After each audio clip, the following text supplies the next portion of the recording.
Chapter 8, The Young Princess, told by Marta. So Marta is Anita's sister, and she is telling this chapter. I'm Rodrigo's second daughter, Marta told me. I was 7 years younger than Anita. When I was a little girl, it was very strange. Anita was beautiful. I wasn't. Anita was clever. I wasn't.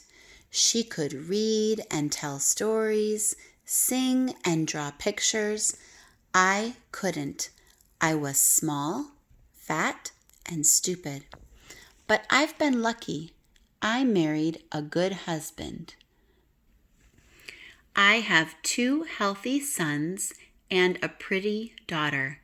Now I'm very happy with my life. But I must tell you about my sister Anita. It's true that she was beautiful and clever, but I'm sorry to say she wasn't a very good child, not very nice. Our parents gave her everything she wanted. She could do anything she liked. She never worked or helped our mother in the house. I remember that her hands were always clean and beautiful. Her fingernails were long and pink. They were never broken or bitten like mine. Everyone thought she was beautiful and clever. Everyone smiled at her. Everyone did what she wanted. She became proud and lazy. I remember she told us stories sitting near the house. But her voice was very loud and clear, and all the people near us could hear her clever words. She often sang to herself in the house, but she sang only when there were people outside to hear her. I'm sorry. This isn't important, really, but she did other things, worse things. We slept in a small room at the back of the old house. I was only 8 or 9 years old then. Anita had most of the room for her things, so I slept in the corner. One night, I remember it was very late. Our parents were in their room asleep, and something woke me up. I saw Anita going quietly out of the room. She was wearing a dress and shoes. The moon was very bright that night, and I couldn't sleep again.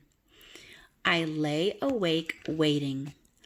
About half an hour, Anita came quietly back into the room and got into her bed. "Where have you been?" I asked her. She was very angry because I was awake. "Go to sleep, stupid girl," she said. "I had a stomachache. I only went out for a few minutes. Don't say anything to anyone." I said nothing, but after that I watched her. I saw her go out on other nights. At last, I asked her where she went.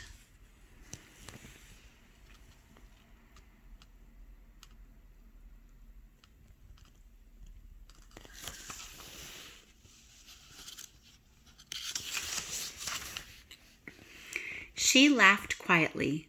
"I go to meet my prince," she said. That was all that she said. Her head was full of the stories that she read in her books. She loved stories about princes and princesses, stories about magic carpets which could fly, and magic lamps and rings.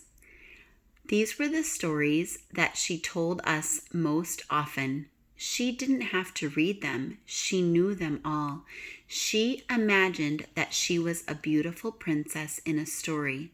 She never believed that she was only a shopkeeper's child. Perhaps a king gave her to her parents in secret when she was a baby. She had many strange and silly ideas in her head. But who did she go see? Who was this prince? I asked Martha. It was Raphael, of course, she replied. They were in love, even when they were children. She went out at night to the big rocks at the end of the beach. Raphael came and met her there. They sat in the rocks in the moonlight. They talked about their love and the happy married life that they planned. Our parents had no idea that she was doing this, of course. Anita told me to keep quiet about it. If you tell anyone, she said, I'll say terrible things about you to our parents. They'll believe me. They won't believe you. And it was true. I knew it was true. They always believed Anita. She could always do what she wanted. I was always in trouble, so I said nothing. Then Raphael went away to work in the port. For 6 months, Anita lost her prince. In the daytime, she was the same as before. But at night, she cried in her bed because her Raphael was far away. But when he came back, she was happy again. She went to meet him at the big rocks. After a few days, she came back from one of these meetings with a gold ring on her finger. She showed it to me in the moonlight in our room. It was the gold ring in the shape of a fish. She was very proud of it. She wore it on her finger when she went to meet Raphael. At other times, she kept it under the carpet in our room. Martha stopped and drank from a glass of water. I didn't know what to say. This wasn't the same Anita that my uncle described to me. Do you know what happened to Anita? I asked. Do you know where she went that night? The night she went away? Martha thought for a few long seconds. I can remember what I saw, and I can remember what I heard, she said. I remember all that exactly. I shall never forget it, but I'm still not sure what happened.